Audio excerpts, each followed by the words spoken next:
como vos bien decís, es una enfermedad no que reaparece, sino que se viene presentando en algunos departamentos de la provincia de Santa Fe, en la zona sur y en Rosario, que inicialmente estuvo muy fuertemente vinculada a solo y exclusivamente áreas rurales, pero que en el último tiempo, por la búsqueda del roedor, que es quien transmite el virus Junín, y también por los hábitos humanos de trasladarnos a espacios casi linderos con áreas rurales, en los asentamientos, digamos, de barrios cerrados y demás, también tenemos casos en áreas subrurales.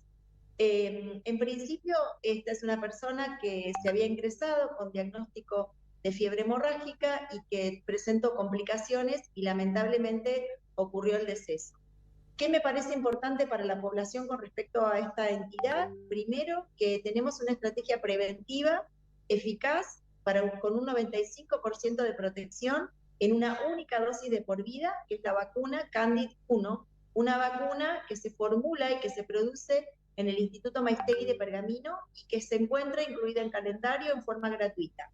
Para todas las personas entre 15 y 65 años que no se encuentren embarazadas, no den el pecho con un bebé menor de 6 meses y no tengan trastornos en sus defensas. Y el segundo punto importante es que esta enfermedad tiene sí un tratamiento específico que es el plasma de convalecientes, es decir, aquellas personas que tuvieron la enfermedad desarrollan anticuerpos, se hace un concentrado de la sangre y el plasma, que sería la parte líquida de la sangre, se almacena y se encuentra disponible para ser infundido dentro de los primeros 8 días de evolución. Por lo tanto, el mensaje es, frente a un cuadro gripal en este contexto de fiebre alta, cefaleas, dolores musculares, independientemente de donde estemos en la provincia, porque tenemos dengue, porque tenemos encefalitis equina, en el sur tenemos fiebre hemorrágica, el mensaje más fuerte que tenemos que dar es la consulta precoz. Mencionaba en el caso puntual de la fiebre hemorrágica la relación directa que tiene con la zona agrícola, con el campo. En las zonas suburbanas también hay que tener precaución, desmalezar, porque es el roedor, ¿no? El principal medio de contacto del virus. Sí, este es un roedor colilargo de zona, digamos, rural, entonces no es un roedor que vos puedas matar, sino que en realidad es un roedor que busca comida.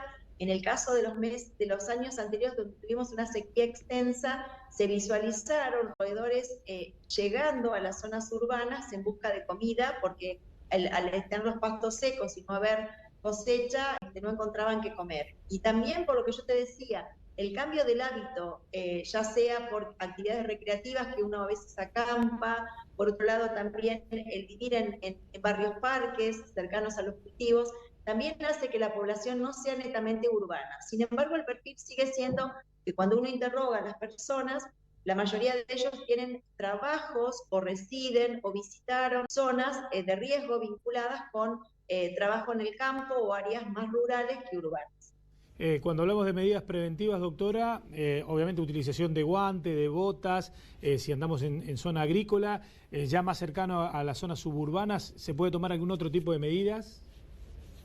Y siempre lo que recomendamos es, para los trabajadores del campo, por todos digamos, ya sea por la utilización de los fertilizantes y también por todo lo que corresponde a enfermedades, la protección con los equipos de protección personal, en guantes, en botas, en cubierta de ropa cubierta para también disminuir el riesgo de exposición solar y de los mosquitos y otros agentes.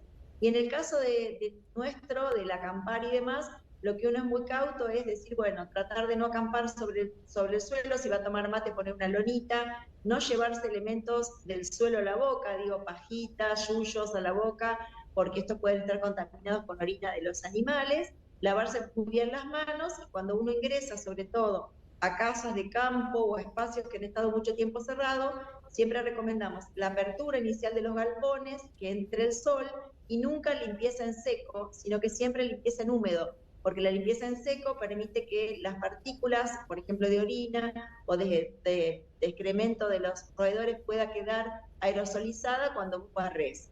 Así que con esas medidas básicas, mantener el predio de alrededor de los lugares donde uno va a residir o si va a tener una casa de campo o en la zona más de barrios así periféricos o barrios parques, mantener toda la periferia de los lugares donde uno reside limpios y el periódico retiro o eliminación de la basura.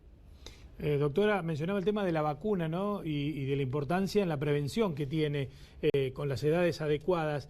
¿Tiene algún otro tipo de contraindicación, más allá de las personas embarazadas o de las mamás que estén amamantando?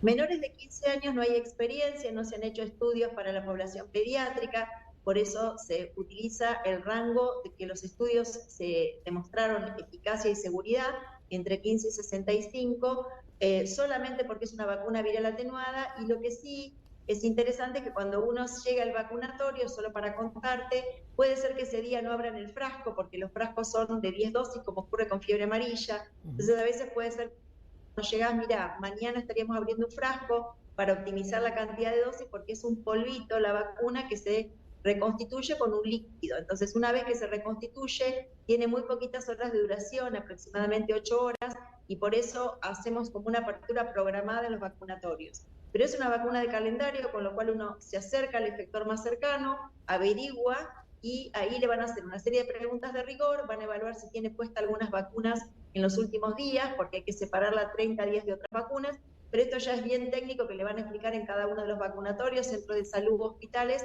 de la ciudad de Rosario. Lo que dijo al comienzo, ¿no? Tener en cuenta, porque estamos con este contexto de fiebre hemorrágica, en este caso particular, pero también época de dengue y la fiebre equina que aparece también en el mapa sanitario de la República Argentina, pero también en la provincia de Santa Fe. Los síntomas son muy parecidos, decía, el tema de la fiebre elevada durante varios días, dolores musculares, la consulta inmediata al médico. Sí, a mí me parece que aclararle a la población que estas enfermedades se enmarcan en lo que llamamos síndromes febriles inespecíficos. El primer día que uno consulta, es difícil que el médico o el equipo tratante le pueda decir de qué se trata. Entonces, lo que se suele hacer es un laboratorio. En ese laboratorio se buscan ver si los glóbulos blancos están bajos y las plaquetas están bajas. Pensamos más en gripe, en COVID, en dengue y en fiebre hemorrágica. Si los glóbulos blancos están normales o altos, pensamos más en leptospirosis, encefalitis equina, digo, para entender que no es que cuando la gente llega, todos vamos a poder saber qué es lo que tiene. Y en eso es muy importante que la persona refiera dónde estuvo y en qué trabaja. Bien. Una cosa es si yo estuve a cargo de una inundación o anegamiento. Otra cosa es si estuve trabajando trasladando ganado. Otra cosa es si estuve trabajando en el campo. Otra circunstancia es si estuve en otro país. Digo, para entender el dato epidemiológico, cómo condiciona que el equipo de salud vaya pidiendo laboratorios para poder ir determinando qué es lo que la persona puede tener. Y el primer día es muy difícil que las personas, cuando consultan, le digamos, ya hoy usted tiene esto. Claro. Porque entonces, poquito. Lo que sí es importante que uno tiene que hacer es el seguimiento.